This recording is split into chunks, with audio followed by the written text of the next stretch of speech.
Mi infancia. Son recuerdos de un patio de Sevilla y un huerto claro donde madura el limonero. Mi juventud, 20 años en tierras de Castilla. Mi historia, algunos casos que recordar no quiero. Ni un seductor mañara, ni un bradomín he sido. Ya conocéis mi torpe aliño indumentario, mas recibí la flecha que me asignó Cupido y amé cuanto ellas puedan tener de hospitalario. Hay en mis venas gotas de sangre jacobina, pero mi verso brota de manantial sereno y más que un hombre al uso que sabe su doctrina, soy, en el buen sentido de la palabra, bueno.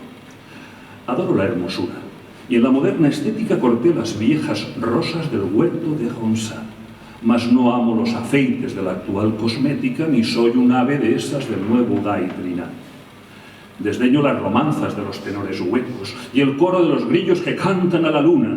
A distinguirme paro las voces de los ecos y escucho solamente entre las voces una. ¿Soy clásico o romántico? Pues no sé. Dejar quisiera mi verso como deja el capitán su espada, famosa por la mano viril que la blandiera y no por el docto oficio del forjador preciada.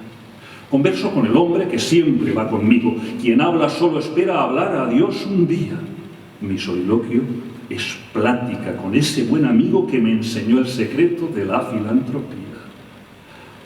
Y al cabo, pues nada os digo. Debéisme cuanto he escrito.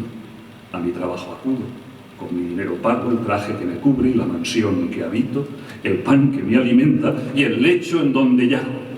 Y cuando llegue el día del último viaje y esté al partir la nave que nunca ha de tornar, me encontraréis a bordo, ligero de equipaje, casi desnudo, como los hijos